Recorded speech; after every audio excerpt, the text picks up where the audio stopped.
राज ने सर्जरी की अपनी पढ़ाई पूरी की और जल्द ही वो एक प्रसिद्ध सर्जन बन भी गया। वो एक बड़े हॉस्पिटल में काम करता था जहां उसे बेस्ट सर्जन घोषित किया गया। 30 साल की उम्र में राज ने नीता से शादी की। नीता बहुत खुश थी कि उसकी शादी एक प्रसिद्ध सर्जन से हुई है।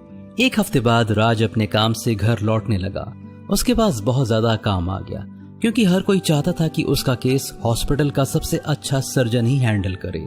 नीता अकेलापन महसूस करने लगी और जल्दी ही उनकी शादी में दूरियां आने लगी। राज नीता के प्रति विश्वास योग्य था और उसमें कोई बुरी आदत भी नहीं थी।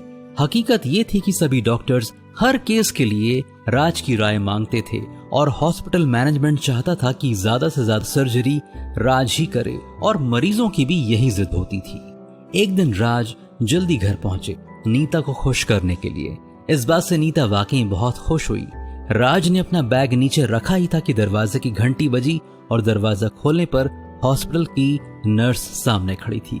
उसने कहा, डॉक्टर साहब एक बहुत ही इमरजेंसी केस है, प्लीज हॉस्पिटल वापस चलिए।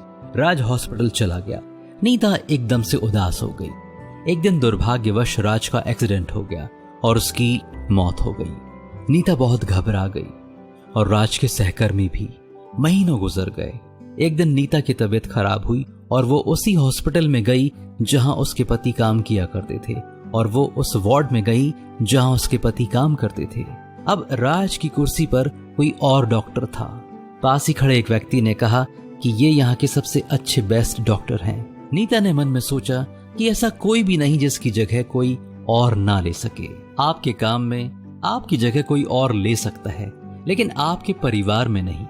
परिवार के लिए समय निकालें।